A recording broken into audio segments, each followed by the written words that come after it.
The Desperado Detective Agency's biggest case ever crept up on tiny Tupelo Landing in the dead of winter and kicked off on the rarest of days. Unlike most of our borderline famous cases, it started with two things found. One thing found by me, Miss Moses LoBeau, ace detective, yellow belt karate student, and a sixth grader in her prime. One thing found by a stranger. Before all was said and done, it plunged me and my fellow desperados, my best friends, Dale Earnhardt Johnson III, and Harm Crenshaw, the agency's newest detective, into a bloodthirsty chapter of our town's history, and an unspoken chapter of Harm's past. It put our lives in peril, tested our courage, and sent us racing for treasures of the world and treasures of the heart. As for me, Mo LoBeau, it bent my rivers and scattered my stars. As usual, I didn't see it coming. In fact, I was dead asleep in the wee hours of January 11th when my vintage phone jangled. I clicked on my Elvis in Vegas lamp. Desperado Detective Agency, Mo LoBeau speaking. Your disaster is our delight. How may we be of service? I squinted at my alarm clock. 5:30 a.m. The voice came through scratchy and worried. Mo, it's Thess. Crud. Fellow sixth grader, Thessalonian Thompson, a weather freak desperate to take me to a movie. I yawned. No movie. It's not that, Mo. I'm over you, Thess said. It's going to snow. I'm giving a few special friends a heads up. Snow? We haven't had real snow in Tupelo Landing since 3rd grade. Really? I said, kicking off my covers. Is school out? Is this a snow day? That's the problem. School's not out. Miss Retzel makes that call, and she doesn't know my forecast because she's not answering her phone.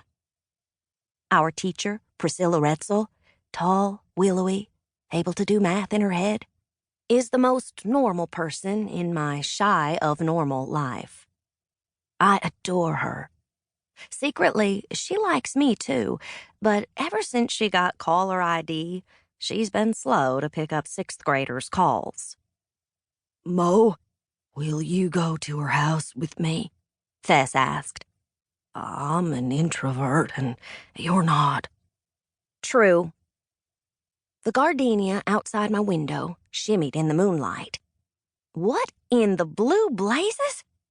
Dale's face popped into view, his mama's flowered scarf pulled tight over his blonde hair and knotted beneath his chin. Not a good look. Mo, Dale whispered. Wake up. Thess says it's going to snow. I know, I said, tapping on the glass. Come to the door. Which door? Thess asked. Not you, I replied into the phone as Dale crashed to the ground. I made an executive decision. Thess, call Harm. Ask him to meet us at Miss Retzel's house in 20 minutes for an ensemble beg. But you better be right about the snow. I smoothed my t-shirt and karate pants as I strolled the length of my narrow, window-lined flat. I swung the door open and Dale bolted inside with his mongrel dog, Queen Elizabeth II, at his heels. Hey, I said, we got a snow mission. I'll be ready in 3 shakes. Sorry about the gardenia, he said. I didn't want to knock and wake up anybody. Anybody would be Miss Lana, who wakes up slow. Also the Colonel, who's moody thanks to an 11-year brush with amnesia. The Colonel and Miss Lana are my family of choice, and I am theirs. The Colonel saved me from a hurricane flood the day I was born.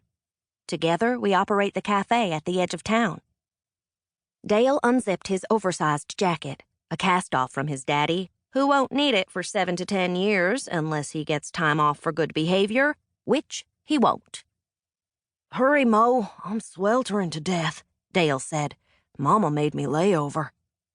You mean layer, I said, sliding my jeans over my karate pants. Dale, a co-founder of the Desperado Detective Agency, Ain't a dead-ahead thinker, but he thinks sideways better than anybody I know. I pulled on my red sweater and combed my unruly hair. I opened my filing cabinet, shoved aside unanswered Desperado Detective Agency letters, and snagged my orange socks. "Get gloves, too," Dale instructed as someone swished across the living room. "Morning, Miss Lana," I called. "Dale and Queen Elizabeth are here. Can I borrow some gloves? It's going to snow." "Snow? Really?" she said, peeking in. Miss Lana, a former child star of the Charleston Community Theater and a fan of old Hollywood, gave me a wide, sleepy smile. The real one, not the one she keeps in her pocket for pain-in-the-neck customers at the cafe. "I love snow." She leaned against my doorframe, her Gone-with-the-Wind bed jacket over her pink nightgown, her short, coppery hair glistening in the lamplight.